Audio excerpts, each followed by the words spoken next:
जो सवाल हैं, सबसे पहले तो लोगों ने पूछा कि भाई आप पर भरोसा क्यों करें।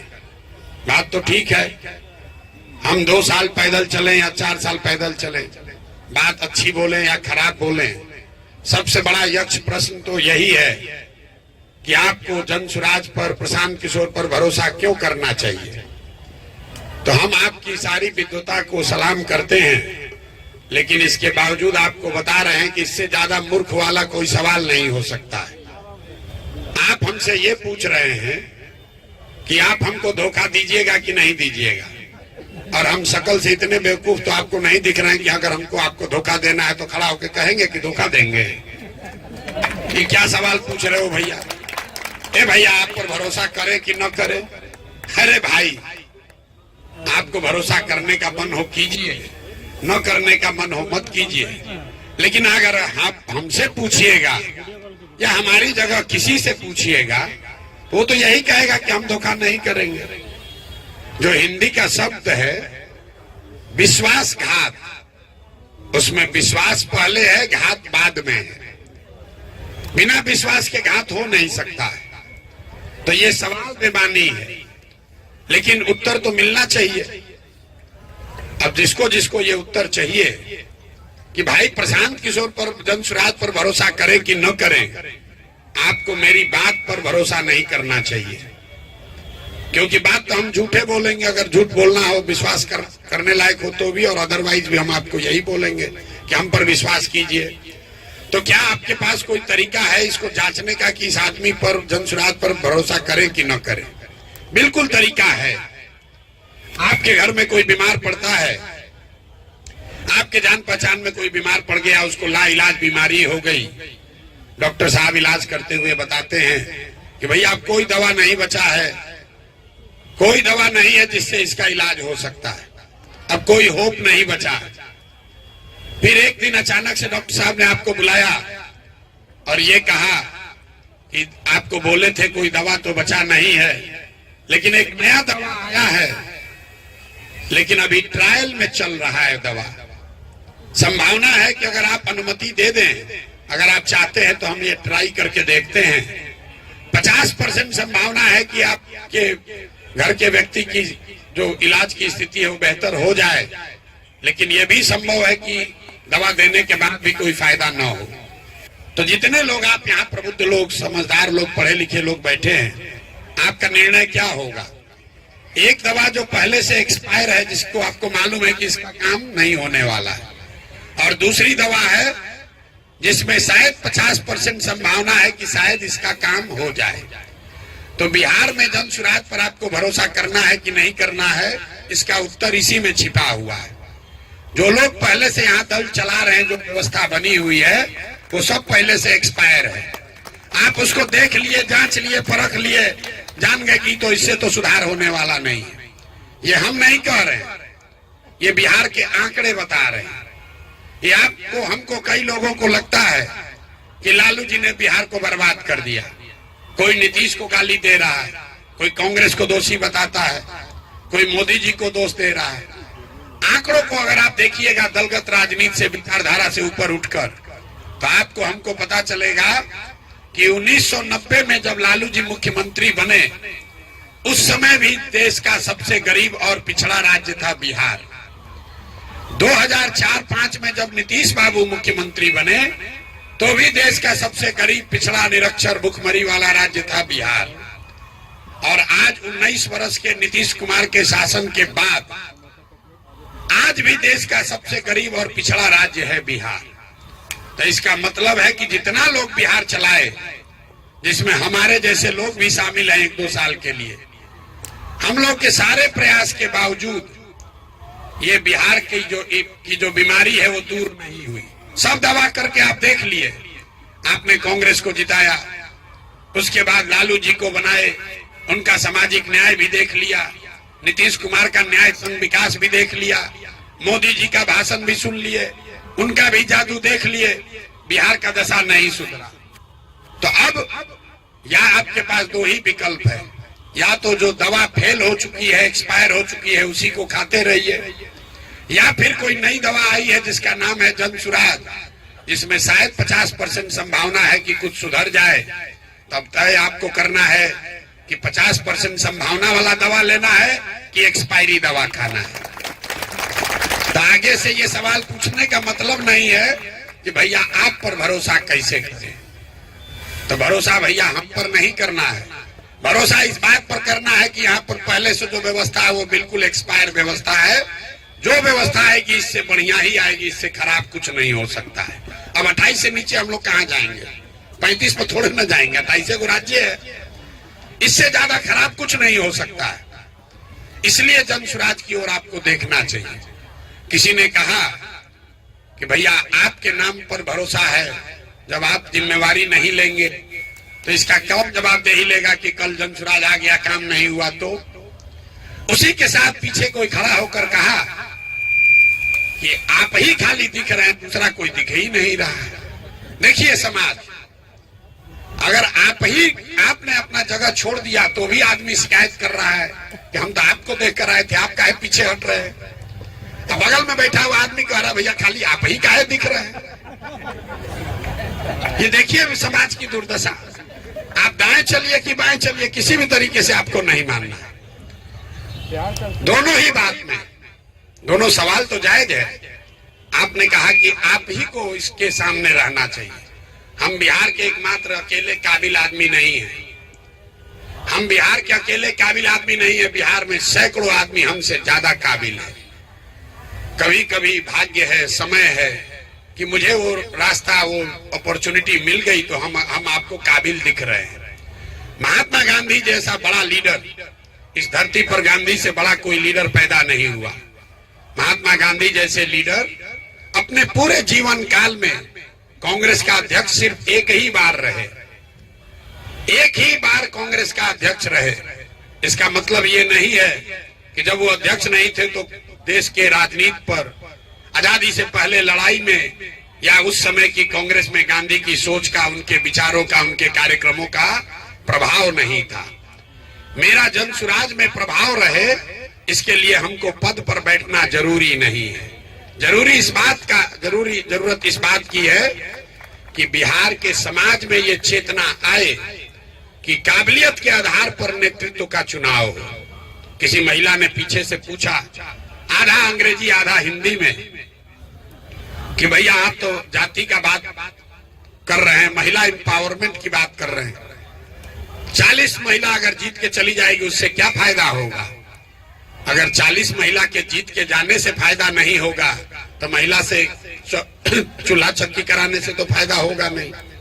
लोकतंत्र में तो अगर आप नीति न्याय बनाने वाले बनेंगे, पॉलिसी में आपकी भागीदारी होगी, तभी आपकी चिंता होगी। ऐसा नहीं है कि महिला जाएगी तो ही महिला की चिंता करेगी, पुरुष भी चिंता कर सकते हैं, लेकिन भागीदारी सबकी होनी चाहिए। किसी ने सवाल पूछा, आप जाति से कैसे निपटिएगा, जाति को कैसे ट्रीट कीजिएगा, क्या आपका आधार भी जाति होगा। हम लोगों ने मन से खड़े होकर कहा है कि जिस समाज में जिसकी आबादी जितनी है, जिस आबादी की, जिस समाज की, जिस जाति की जितनी आबादी है, उसको उसकी हिस्सेदारी मिलनी चाहिए। लेकिन जैसे डालडा का पूरी अगर रोज आप खाइएगा, एक दिन अगर आपको घी का पूरी मिले तो हजम नहीं होगा। तो बिहार में ये जाति और हिस्सेदारी की नारा इतना चल गया है कि लोगों को समझ में नहीं आ रहा है कि हम लोग क्या कह रहे हैं। हम ये नहीं कह रहे हैं कि आपकी जाति ज्यादा है तो आपको ज्यादा भागीदारी मिलेगी। हम ये कह रहे हैं कि चुनाव का पैमाना एक और एकमात्र काबिलियत ही का पैमाना है। लेकिन आप ये समझिए कि जो आदमी भी काबिल है वो किसी न किसी जाति का है, और हर जाति में काबिल आदमी भी है। मान लीजिए कि 243 लोगों को विधायक का चुनाव लड़ाना है, तो बिहार में 243 काबिल आदमी है, ऐसी बात तो है नहीं। बिहार में तो लाखों लोग काबिल निकल कर आ रहे हैं। तो 243 में किसको कितनी भागीदारी मिलेगी, तो उस भागीदारी को तय करने के लिए उसके जाति की संख्या का ध्यान रखना है कि अगर 18% दलित है तो जितने काबिल लोग आ रहे हैं उसमें 18% दलित समाज की भी भागीदारी होनी चाहिए। अगर 15% यादव समाज के लोग हैं तो उस समाज के भी काबिल आदमी को 15% 243 में हिस्सा मिलना चाहिए। लेकिन वो हिस्सेदारी इसलिए नहीं मिलेगी कि वो यादव है कि दलित है कि कुशवाहा है। वो हिस्सेदारी इसलिए मिलेगी कि वो काबिल है। लेकिन काबिल आदमी जितनी सीट है उससे ज्यादा है, तो उनका प्रोपोर्शन, उनका अनुपात क्या होगा, इसके लिए जाति की बात है। जैसे मैं आपको उदाहरण देता हूं, जन सुराज ने कहा कि हमारा पहला अध्यक्ष दलित समाज से होगा, तो कोई खड़ा होकर कह सकता है कि भैया आप भी तो जाति का बात करने लगे, दलित का वोट लेना चाहते हैं। नहीं, हम लोगों ने क्या कहा कि इस दल का नेतृत्व समाज के सभी वर्गों का बराबर अधिकार उसका है। तो समाज को बड़े अगर भागों में बांटिएगा, 5 भाग होता है। एक सामान्य वर्ग है, एक ओबीसी वर्ग है, एक ईबीसी वर्ग है, एक मुस्लिम है और एक दलित है। ये बड़े स्तर पर 5 वर्गों में आप समाज को बांट सकते हैं। अब नेतृत्व का क्षमता सब में है, सबको नेतृत्व का अवसर मिलेगा, बराबर मिलेगा, 1-1 साल सबको अवसर है। सवाल है कि पहले अवसर किसको दिया जाए। तो अगर आप पिता हैं और अपने घर में संपत्ति का बंटवारा कर रहे हैं, आपके 5 बच्चे हैं, 5 को संपत्ति का बंटवारा कीजिएगा, 5 को बराबर ही दीजिएगा। लेकिन अगर उसमें एक बच्चा कोई विकलांग है, दिव्यांग है, तो आप ये सोचते हैं कि भाई 4 को पैसा दे देता हूं और जिस घर में रहता हूं ये अपने दिव्यांग बच्चे को दे दूं, क्योंकि अगर इसको पैसा दे भी दिया तो इसको बनाने में तकलीफ आएगी। तो हमने लोगों के, समाज के सामने ये बात रखी कि भाई मिलना सबको बराबर है, लेकिन सबसे पहले किसको मिलना चाहिए। तो जो समाज में आर्थिक, सामाजिक, शैक्षणिक तौर पर सबसे पीछे है, उसको सबसे पहला हक मिलना चाहिए। तो लोगों ने तय किया कि नहीं भैया, दलित समाज सबसे पीछे है, इसलिए उसको सबसे पहला हक मिलना चाहिए। दूसरा, अगर ईबीसी समाज है तो उसको मिलना चाहिए, तीसरा मुस्लिम है तो उसको मिलना चाहिए, फिर ओबीसी को मिले, फिर सामान्य वर्ग को मिले। और फिर हमने सब लोगों से पूछा, जिसका नंबर अंतिम में आना है, ओबीसी समाज के लोगों से पूछा, सामान्य वर्ग के लोगों को खड़ा करके पूछा कि बताइए आपको इससे कोई ऑब्जेक्शन तो नहीं है। तो लोगों ने कहा भैया कोई ऑब्जेक्शन नहीं है, हम लोग आगे हैं, हम आगे चलेंगे। देखिए यही बात यहाँ पर नेता कैसे बताते हैं। दलित समाज के लोगों को, ईबीसी समाज के आदमी को कहता है कि सामान्य वर्ग का आदमी है, ये आगे बढ़ गया है, इसको छीनो, इससे झगड़ा करो, ये तुमको लूटा है, ये तुमको बर्बाद किया है। हम लोग क्या कह रहे हैं, हम उसको लड़ाने के बजाय ये कह रहे हैं कि भाई तुम सामान्य वर्ग में हो, आप ओबीसी वर्ग में हो, आपका हमारा कोई भाई कोई पीछे छूट गया है, अब आपकी जिम्मेवारी है कि आप उसका हाथ पकड़ कर ले चलो। तो हम लड़ाने की बात नहीं कह रहे, हम जो आगे चला गया उसको ये जिम्मेवारी का एहसास करा रहे हैं कि अगर आपका भाई कोई पीछे छूट गया है तो उसको लेकर साथ में चलिए। दोनों में फर्क है, लेकिन फर्क नुआंस है, डिटेल में है। और अभी जमाना है 2020 का, व्हाट्सएप का। आपको लगता है हाँ या ना, जाति का राजनीति कीजिएगा कि नहीं कीजिएगा। अरे भाई, अगर आप राजनीति करते हैं तो समाज के सभी पहलुओं को आपको लेकर चलना है। जाति भी समाज की एक बड़ी सच्चाई है, लेकिन जाति समाज की एकमात्र सच्चाई नहीं है। अगर आप राजनीति कर रहे हैं तो जैसे आपको समाज की गरीबी को समझना है, समाज के विश्वास को, आस्था को समझना है, वैसे ही समाज के जाति को भी आपको समझना है। लेकिन जाति को समझकर राजनीतिक समायोजन करना और जाति की राजनीति करना, दोनों में जमीन आसमान का फर्क है। समझ आपको जरूर होनी चाहिए, जिसकी जो भागीदारी बनती है वो आपको देना बनता है, लेकिन इसके लिए आपको जातियों में आपस में विद्वेष फैलाने की जरूरत नहीं है, आपस में उसको लड़ाने की जरूरत नहीं है। बिहार में पिछले 30 वर्ष में जातियों को हिस्सेदारी, भागीदारी नहीं दी गई, उनकी चिंता नहीं की गई, उनको आपस में लड़ाया गया। जैसे यहाँ देख लीजिए, जितने बहुत यहाँ पर युवा साथी आए हैं, सरकारी नौकरियों का अलग क्रेज है बिहार में। जिसको देखिए वो खुद सरकारी नौकर बनना चाहता है, अपने बच्चे को सरकारी नौकरी दिलाना चाहता है। लोग दावा कर रहे हैं कि 10 लाख नौकरी दे देंगे, कोई कहता है हम नौकरी में 50% रिजर्वेशन दे देंगे, कोई कह रहा है हम 70 कर देंगे। और जो गरीब पढ़ा लिखा नहीं, उसकी बात छोड़िए, जो पढ़े लिखे लोग हैं उसको भी नहीं बुझा रहा है।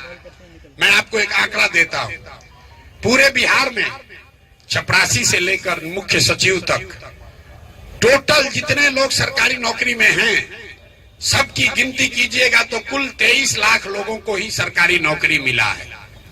बिहार की आबादी है 13.5 करोड़, मतलब 1.97% लोग ही सरकारी नौकरी कर रहे हैं। 98% को ना सरकारी नौकरी मिला है ना आगे मिलेगा, लेकिन 13 करोड़ लोग को बेवकूफ बनाकर सरकारी नौकरी का गाजर ऐसे लटका दिया और आप लोग उसी में लगे हुए हैं, सारे लोग हम लोग, कि किसको पहले मिल जाए। उसी में लड़के ट्यूशन कर रहे हैं, उसी में रिजर्वेशन के लिए आंदोलन चल रहा है, उसी में कोई अपना सर्विस कंडीशन बनाने के लिए लड़ रहा है। भैया अगर सब आपको रिजर्वेशन मिल भी जाए तो भी 23 ही लाख तो हुआ, 98% आदमी को तो कोई फायदा होना ही नहीं है। ये यहाँ की परेशानी। जब तक आप चीजों को समझेंगे नहीं, जब तक जो समझ रहे हैं उस पर अमल नहीं करेंगे, तब तक सुधार नहीं संभव है। हम 2 बरस से चल रहे हैं, उससे सुधार नहीं होगा। लोगों की चेतना यहाँ दब गई है, मरी नहीं है, दब गई है। अगर मर गई होती तो कोई, हम पैदल चल रहे होते, कोई आता ही नहीं। एक लड़का यहाँ खड़ा होके कह रहा है, लंबा चौड़ा भाषण दिया, भ्रष्टाचार रोकिए, भ्रष्टाचार रोकिएगा तो बिहार का कल्याण हो जाएगा।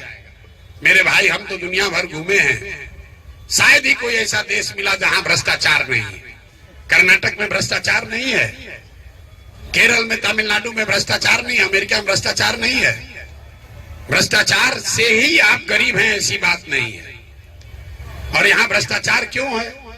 गांव में जाकर हम लोग जब जाते हैं, लोग हल्ला करता है, भैया मुखिया जी बड़ा चोरी कर रहा है, ए भैया हमको तो राशन कार्ड में 2-2.5 हजार रुपया घूस लगता है, ए भैया हमको इंदिरा आवास में 20-25 हजार रुपया लग रहा है।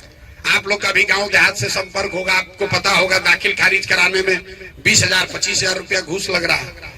तो जब गांव में सुनते सुनते हम लोग थक जाते हैं तो उसको बताते हैं कि अच्छा ये बताइए, पिछले बार 2 वर्ष पहले जब मुखिया का चुनाव हुआ तब 500 रुपया लेकर वोट कौन बेचा? आप बेचे। जात के नाम पर मुर्गा भात खाकर वोट कौन दिया? आप दिए। 2 पाउच पर वोट का सौदा कौन किया? आपने किया। और जो जितना बड़ा पैसा बेचा है, वोट बेचा है, वो सबसे पहले गांव में हल्ला करता है कि भैया बिहार में भ्रष्टाचार बहुत है, भ्रष्टाचार खत्म कीजिए। तो हम लोग गांव में कहते हैं भैया 500 रुपया लेके वोट दोगे तो तुम्हारा मुखिया विधायक चोर नहीं होगा तो हरिश्चंद्र होगा। बिहार के आदमी का इतना दुर्दशा है कि उसको चोरी भी नहीं करने आ रहा। 500 रुपया में अपना वोट बेचोगे, जात के नाम पर मुर्गा भात खा के वोट दीजिएगा और फिर सोचिएगा कि विधायक जी काम बढ़िया नहीं कर रहे हैं। कैसे संभव है? वो अपना गेहूं बेच के थोड़े ना आपको पैसा दे रहा है। जो लोग पैसा ले रहे हैं अपने आप को बहुत चालाक समझ रहे हैं। वो ना समझ रहे हैं कि समाज में उनसे ज्यादा जो चालाक है वही तो नेता है। 500 रुपया दिया, 5,000 रुपया का आपसे उपाय कर लिया। राजनीति जो है वो समाज का आईना है। समाज में अगर जाति है तो राजनीति में भी जाति होगी। समाज में भ्रष्टाचार है तो जाति में भी, राजनीति में भी भ्रष्टाचार होगा। लेकिन बिहार में लोगों की सोच ये है कि हम चोरी करते रहे, हमको आरक्षण मिल जाए, हम जाति का उन्माद फैलाते रहे और पूरा बिहार सुधर जाए, फिर हम आकर मजा मारेंगे। कैसे सुधरेगा रे भाई? हम 5300 से ज्यादा गांव में पैदल गए हैं, गांव में ही रहते हैं, वहीं सोते हैं। वहां का एक अनुभव आपसे साझा कर रहे हैं और अभी आपको दिखेगा, आपकी स्थिति का भी आपको ज्ञान होगा। 5300 गांव में हम अपनी भाषण की शुरुआत में पहले कहते हैं, सब सुनने के बाद, ये बताइए कि आपके गांव पंचायत में सारी समस्या को छोड़ दीजिए, कम से कम आपके बच्चों के लिए पढ़ाई रोजगार होना चाहिए कि नहीं होना चाहिए? आपको मैं बता रहा हूं 5300 गांव में 100% लोग, चाहे वो किसी जाति के हैं, धर्म के हैं, पढ़े लिखे हैं, अनपढ़ हैं, महिला पुरुष, गरीब अमीर, सब आदमी 100% हाथ उठाकर कहता है कि नहीं भैया इतना तो होना ही चाहिए। रोजगार पढ़ाई काहे नहीं होना चाहिए? तो होना ही चाहिए। उसको नहीं मालूम है कि दूसरा सवाल क्या है। दूसरा सवाल पूछते हैं कि अच्छा आप सब लोग अपने अपने बच्चों के सर पर हाथ रखो और रख कर बताओ कि तुमने अपने बच्चों के पढ़ाई रोजगार के लिए वोट दिया है कि नहीं दिया है। आज तक 5300 गांव में एक आदमी भी नहीं मिला, एक आदमी भी नहीं मिला जिसने कहा कि हम भैया अपने बच्चों के पढ़ाई रोजगार के लिए वोट दिए। हम आपको बेइज्जत नहीं करना चाहते हाथ उठवा के, बड़ा लज्जा होगा, लेकिन आप भी ना उठा पाओगे क्योंकि आपने भी अपने बच्चों के पढ़ाई रोजगार के लिए वोट नहीं दिया है। यहाँ आप शहर में रहते हैं तो आप ज्यादा चालाक नहीं है, इतने हुआ होगा कि आप इतना चालाक है क्या वोटें देने नहीं गए थे। बिहार में जो शहर में रहने वाला आदमी है, बुद्धिजीवी, अपने आप को इंटेलेक्चुअल कहने वाले हम लोग, सबसे ज्यादा दोषी हम लोग हैं। बिहार की दुर्दशा का मुख्य कारण आपके हमारे जैसे लोगों के लिए प्लेटो ने बहुत अच्छी बात, ग्रीस के बहुत बड़े दार्शनिक थे प्लेटो, उन्होंने एक बहुत अच्छी बात बताई। If you do not participate in democracy, be ready to be ruled by your inferiors. अगर आप सामाजिक राजनीतिक जीवन में कोई सरोकार नहीं रखेंगे तो इस बात के लिए तैयार रहिए कि कोई मूर्ख आदमी राजा बनकर आप पर शासन करेगा। तो बिहार का अपने आप को बुद्धिजीवी कहने वाले आदमी का यही दुर्दशा है। पिछले 25-30 साल में या तो आपने अपने आप को राजनीति से अलग कर लिया या आपको व्यवस्था ने अलग कर दिया। और अब आप सोच रहे हैं कि जो बालू माफिया शिक्षा का मंत्री है, जो शराब का माफिया वाला आदमी, शराब का धंधा करने वाला स्वास्थ्य मंत्री बन गया, उससे आप सोच रहे हैं कि बढ़िया स्वास्थ्य व्यवस्था बन जाए। अरे भाई, जब बालू माफिया है तो आपके बच्चों के लिए पढ़ाने का व्यवस्था करेगा कि बालू बेचवाने का उपाय करेगा? गलत चुनिएगा तो गलत ही होगा। अब यहाँ लोग मानेगा नहीं, कहेगा ना भैया हम लोग के पास तो विकल्प नहीं था। पीछे से किसी ने कहा कि विकल्प नहीं था। अरे भाई, बिहार में दशा ये है कि यहाँ कोई अच्छा आदमी खड़ा हो जाए, कोई अच्छा पढ़ा लिखा व्यक्ति खड़ा हो जाए तो यहाँ के समझदार प्रबुद्ध लोग अपने घर में बैठ के हंसते हैं, ए खड़ा हुए ही न चलेंगे बिहार में, ना चली हम। अरे इनका कोई पूछता, आदमी तो बढ़िया है लेकिन इसको वोट काहे देंगे? आपको मजा आता है, उस पर हंसी उड़ाते हैं। आपको लगता है कि इसको वोट देंगे तो हमारा वोट बर्बाद हो जाएगा, इससे बढ़िया तो भाजपा को दे देते हैं, आरजेडी को देते हैं। मेरे भाई, जितनी बार आपने किसी अच्छे व्यक्ति को वोट नहीं दिया, आपके एक वोट नहीं देने से वो आदमी जब हारा तो एक आदमी हारा, लेकिन 100 आदमी का हिम्मत, अच्छे आदमी का हिम्मत टूटा। वो राजनीति में अब नहीं आना चाहता है क्योंकि उसको लगता है भैया देखो खड़ा हुए थे प्रोफेसर साहब, उनका क्या दशा हुआ। आदमी उदाहरण देता है, ए भैया वो डॉक्टर साहब खड़ा हुए, देखिए उनको 300 वोट मिला। वो समाज के लिए जीने मरने वाले आदमी थे, खड़ा हुए, उनको 1500 वोट मिला। तो हमारी भूमिका क्या है? हमारी भूमिका कुम्हार की है। घड़ा कैसे बनता है? घड़ा जो है वो मिट्टी और चाक से बनता है। वो किसी कुम्हार कितना भी हुनरमंद हो, अगर बढ़िया मिट्टी और चाक ना हो तो घड़ा नहीं बन सकता है।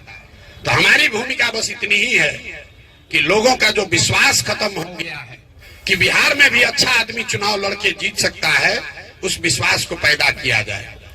मान लीजिए कि कभी आपके जीवन में ये मन में आया बात कि भैया हम भी समाज के लिए कुछ करें, लड़े चुनाव, कुछ सुधार करें। आप घरे गए, पत्नी को बताया, पत्नी छूटते बोली पगला गए हो का भाई? अभी दुकानदारी छोड़ के, नौकरी छोड़ के तुम राजनीति करोगे? बाल बच्चा अभी पढ़ना है, बेटी का ब्याह करना है, तुम राजनीति करने चल दिए। आपका आधा हौसला हो गया। फिर 2-4 दोस्त मित्र से पूछे तो उसने कहा भाई कहाँ पढ़ रहे हो, सब चक्कर में ना लगेगा। फिर भी आप पढ़े हुए कि ना भाई हमको तो राजनीति करना ही है, कुछ सुधारना है। किसी को जुगाड़ किए, किसी नेता के पास गए तो कहा कि भैया टिकट तो मिलेगा, अच्छा देखते हैं 2 करोड़ रुपया तब तक भेजवाइए। आप उसी दिन लेकर भागिएगा अपना धोती कुर्ता के, भैया आप छोड़ो भैया, ठीक है कह रही थी पत्नी, हमारे बस का नहीं है। लेकिन अभी आप जाकर कहिएगा कि भैया प्रशांत किशोर से मिले थे, जनसुराज में गए, वो कह रहे हैं कि राजनीति में हम आएंगे, हम चुनाव अगर लड़ेंगे तो मुखिया बन सकते हैं, विधायक बन सकते हैं। तो पत्नी का अभी तो मन नहीं होगा, लेकिन कहेगी ना भैया अगर कह रहा है प्रशांत किशोर तो एक बार सोच सकते हो, देखो। फिर आपको पता चलेगा ना भाई यहाँ तो कोई पैसा नहीं लग रहा है, धक्का नहीं दे रहा है, चंदा नहीं मांग रहा है, तो आपका दोस्त मित्र भी कहेगा ना भाई बढ़िया आदमी है, आदमी तो ठीक है, अगर आपको मन है तो कोशिश कीजिए। फिर एक दिन आकर हमसे सेल्फी खिंचा लीजिएगा, फेसबुक पर डालिएगा, तो 4 आदमी लिखेगा कि भैया बढ़िया काम कर रहे हैं, आप तो ठीक जगह पहुंच गए। तो अब आपका हिम्मत बनेगा, लड़िएगा आप ही, जीतिएगा आप अपनी ताकत से। हमारी भूमिका बस इतनी है कि आपको निर्णय लेने में थोड़ी सी हम मदद कर रहे हैं। आप देखिएगा इसी बिहार में जहां लोग समझते हैं कि जाति नहीं है तो राजनीति नहीं होगा, पैसा नहीं है तो राजनीति नहीं होगा, बाहुबल नहीं है तो राजनीति नहीं होगा, इसी बिहार में लोग आ रहे हैं। आप जैसे लोग यहाँ शाम में आए हैं, इसलिए नहीं आए हैं कि हम कोई एमएलए विधायक हैं, इसलिए नहीं आए हैं कि हम आपकी कोई मदद करने आए हैं, क्योंकि जो मैंने आपको बात बताई, बिहार की लोगों की चेतना दब गई है, वो मरी नहीं है। आप चाहते हैं कि बिहार सुधरे, बिल्कुल चाहते हैं कि बिहार सुधरे, आपके पास अवसर नहीं मिल रहा था।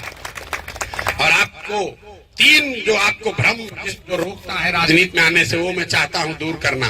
फिर अगर आपका कोई सवाल होगा तो आपका जवाब देंगे।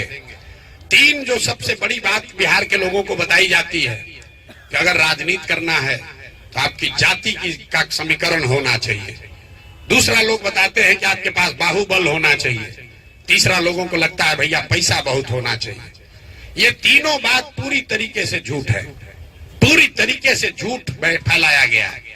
अभी आपको बता रहे हैं क्यों फैलाया गया है और अभी आपको दिखाएंगे भी, आपको समझ में आएगा। बिहार में पिछले 30 वर्ष में जितने लोग सांसद विधायक बने हैं, चाहे जिस दल से बना हो, राजद से, जदयू से, भाजपा से, कांग्रेस से, लेफ्ट से, जितने लोग सांसद विधायक बने, सबका सूची बनाइएगा तो आपको पता चलेगा कि 1250 परिवार के लोग ही यहाँ पर विधायक सांसद बने। बिहार की आबादी है 13.5 करोड़, करीब करीब 3.5 करोड़ परिवार यहाँ रहते हैं, लेकिन विधायक, मंत्री, सांसद यहाँ 30 वर्ष में सिर्फ 1250 परिवार का आदमी बना है। एक उदाहरण देकर आपको समझाएंगे तो आपको समझ में आएगा। आपको लगता है कि लालू जी परिवार का राजनीति करते हैं, किसी को लगता है रामविलास पासवान जी के पार्टी में परिवार का प्रभाव है। आप भाजपा को देखिए, भाजपा में अभी राज्य के उप मुख्यमंत्री हैं सम्राट चौधरी जी। सम्राट चौधरी जी कौन है? इनके पिताजी शकुनी चौधरी जी। जब कांग्रेस का शासन था इस राज्य में तो शकुनी चौधरी जी विधायक और मंत्री थे। हमको कोई शकुनी चौधरी और सम्राट चौधरी से मतलब नहीं, हम आपको उदाहरण देके समझा रहे हैं। जब कांग्रेस से लोगों को गुस्सा हुआ, लोग लालू जी को लाए, तो शकुनी चौधरी उसमें भी विधायक और मंत्री थे। फिर लोगों ने कहा लालू का राज जंगल राज हो गया, नीतीश को लाओ, तो नीतीश के शासन में भी विधायक और मंत्री थे शकुनी चौधरी जी। फिर नीतीश जी छोड़कर भागे, मांझी जी बने, उसमें भी विधायक और मंत्री थे शकुनी चौधरी जी। और आज अगर भाजपा का कुछ ताकत बन गया है तो उसको भी कोई टैलेंटेड समाज का, सामान्य परिवार का, कुशवाहा परिवार का कोई नहीं मिला, उसको भी शकुनी चौधरी का लड़का ही मिला। दल अलग अलग है। 30 वर्ष में आप समझ रहे हैं कि हम भाजपा हरा रहे हैं, लालू हरा रहे हैं, नीतीश ला रहे हैं, लेकिन परिवार वही है। तो आप पूरे बिहार में ये देखिएगा, समाज के इमेजिनेशन को कैप्चर कर ले तो समाज में ये ताकत है, वो जातियों से ऊपर उठकर वोट करता रहा है। आगे करेगा कि नहीं छोड़ दीजिए, पीछे करता रहा। लेकिन आपको लग रहा है कि जातीय पे वोट पड़ता है। क्यों लगता है? इसलिए कि हमने कई चुनाव का आपको हवाला नहीं दिया। तो जब चुनाव में कोई व्यक्ति विशेष नहीं है, कोई नया विचारधारा नहीं, कोई नया प्रयास नहीं, कोई नया विषय नहीं, दोनों लड़ने वाला एक ही जैसा दिख रहा है, तो समाज भी कहता है दोनों तो एक ही जैसा दिख रहा है, चलो अपना जाते वाले को दे देते हैं। तो अगर आप कोई नई विचारधारा, नया प्रयास, नया विचार समाज के सामने रखेंगे और अपने आचार से, विचार से, व्यवहार से, ईमानदारी से, शुद्धता से समाज को ये कन्विंस कर ले कि नहीं आप ठीक बात कह रहे हैं, तो समाज में ये ताकत है, वो जातियों से ऊपर उठकर वोट देता रहा है।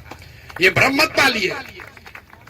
दूसरा समझिए, अगर मान लीजिए कि आपको लग रहा है सब जातीय, कितनों हम कहेंगे आप मानिएगा नहीं, फिर यहाँ पूछेंगे अच्छा ये बताओ अगर सब आदमी जाति पर वोट दे रहा है तो बिहार में मोदी जी को वोट दिया कौन है? मोदी जी के जात का तो बिहार में कोई है ही नहीं है। फिर भी आदमी कहता है, तुरंत उलट के कहेगा ना भैया, और जात पर नहीं दिया, तो धर्म पर, हिंदू मुसलमान पर दिया है। अरे भाई जात पर नहीं ना दिया है। आप बताइए, यहाँ 18% मुसलमान है, वो लालू जी को वोट देता है, क्यों देता है? लालू जी उसके जाति के हैं? नहीं, वो भाजपा के डर से देता है। जाति वहां भी फैक्टर नहीं है। जाति बहुत बड़ी सच्चाई है, लेकिन जाति एकमात्र सच्चाई नहीं है। अगर जाति एकमात्र सच्चाई होती तो आप 2009 का उदाहरण देखिए।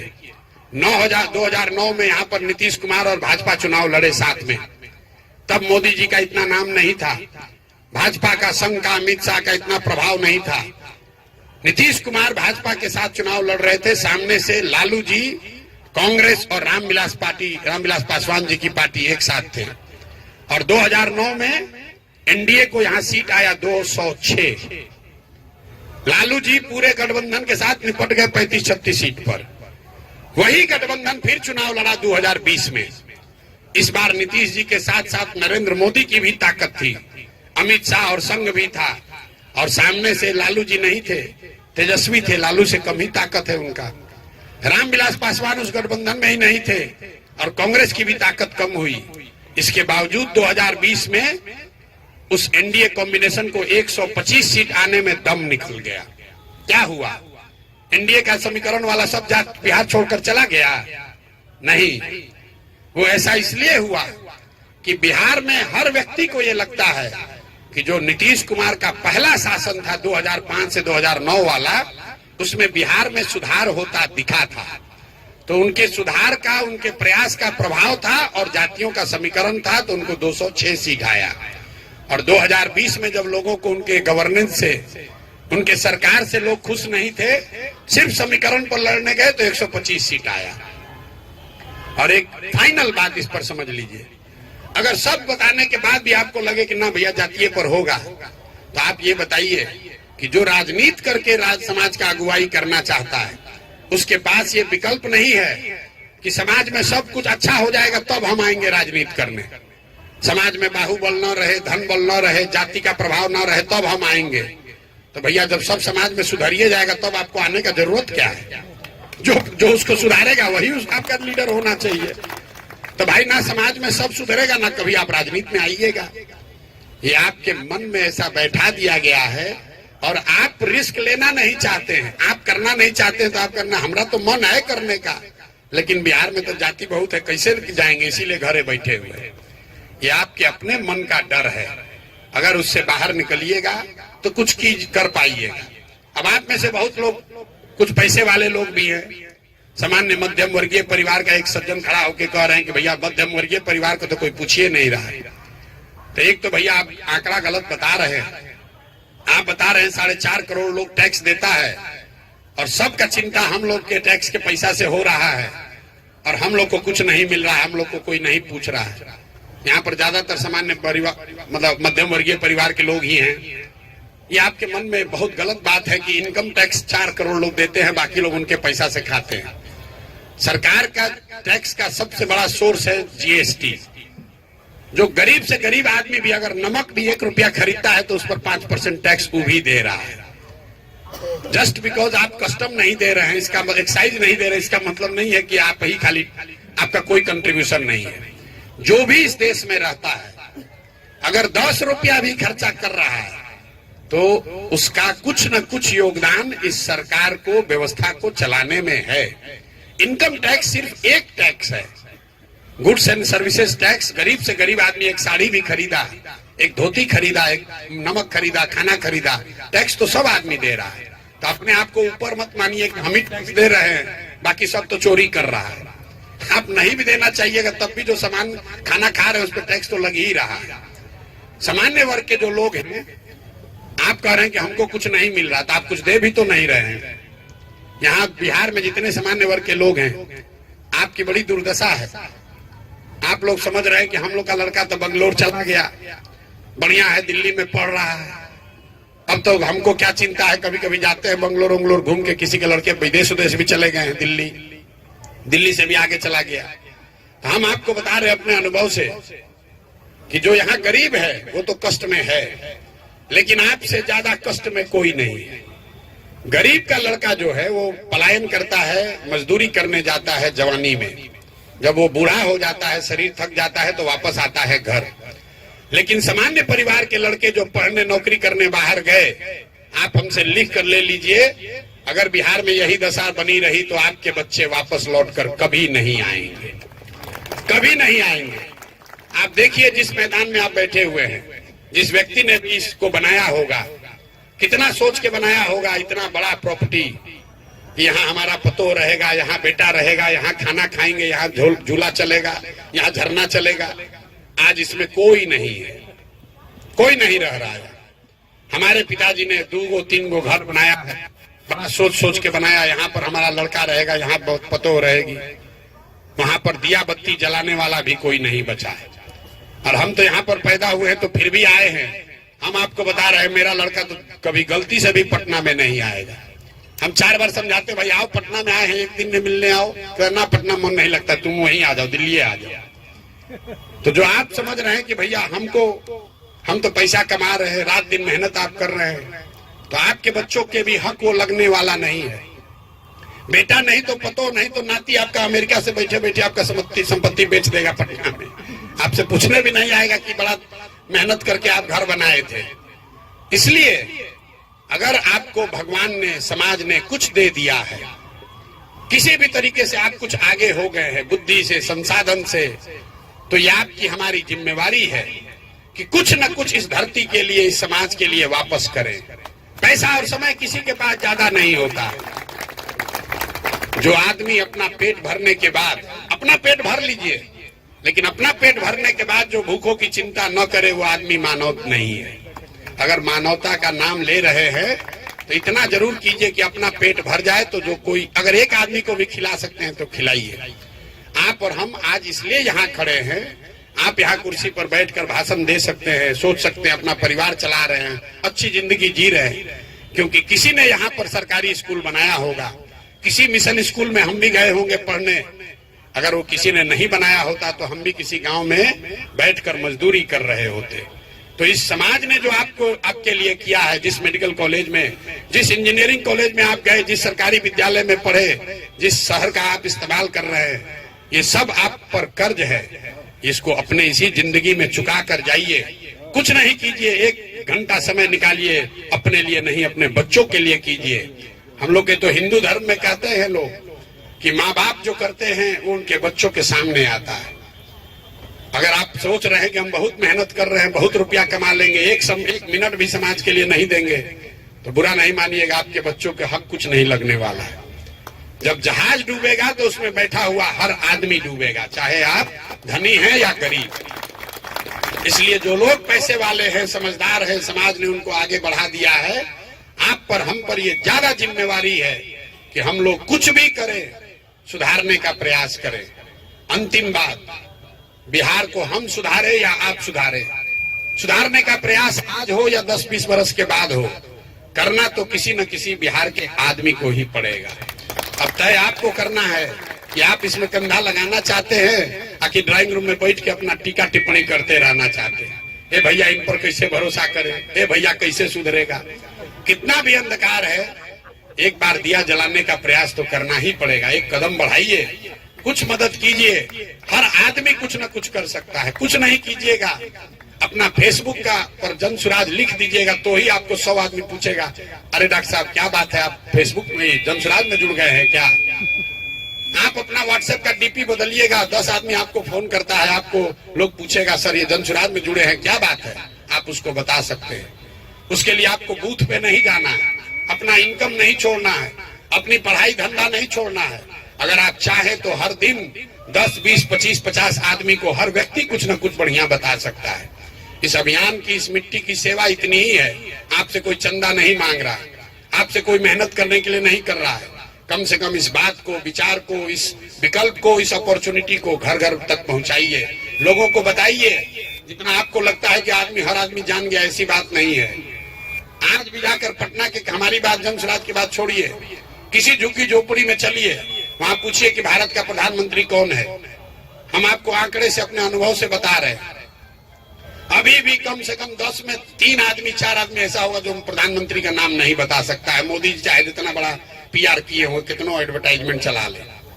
छत्तीसगढ़ में आज से 10 वर्ष पहले हम सर्वे करने गए थे, जब काम पुराना करते थे, तो छत्तीसगढ़ के जंगलों में, छिंदवाड़ा में हमने जब काम किया, वहां आदिवासियों से पूछा कि देश अब आजकल वोट किसको देते हैं, तो कई महिलाओं ने गांव के गांव बताया कि भैया आजकल हम लोग कमल वाला कांग्रेस को वोट देते हैं, कमल वाला कांग्रेस को वोट देते हैं। सुनिए क्या हुआ, वहां के जो आदिवासी महिलाएं हैं वो इंदिरा जी को छोड़ना नहीं चाहती। तो भाजपा के चालाक कार्यकर्ताओं ने उसको कहा कि अब इंदिरा गांधी का जो कांग्रेस है उसका सिंबल हाथ से बदलकर कमल हो गया है। लोग वही कह रहा कि कमल वाले कांग्रेस को वोट दे रहे हैं। तो जितना हम आप आसानी से समझते हैं कि हर आदमी जान गया, ये जरूरी नहीं। आप पटना में बैठे हुए हैं और बहुत सारी बात जो हम आज कह रहे हैं, इसमें नई बात कुछ भी नहीं कहे। रोज ये बात दोहरा रहे हैं, लेकिन आपको शायद बहुत लोगों को पता नहीं है। तो आप इस अभियान की, इस मिट्टी की, बिहार में होने वाले इस प्रयास की मदद ऐसे कर सकते हैं कि कम से कम अपने साथ शागिर्द, दोस्त, मित्र जो भी आपका है, 10 आदमी 15 आदमी, उसको बताइए, उसको ये बताइए। ये मत कहिए कि भरोसा करो जुड़ो, ये कहिए कि ये प्रयास हो रहा है, इसको जांचो, परखो, अपने अनुभव के कसौटी पर कसो, और ठीक अगर लगे तो बिहार को सुधारने के इस अभियान में, इस यज्ञ में कुछ न कुछ योगदान करो। बहुत बहुत धन्यवाद।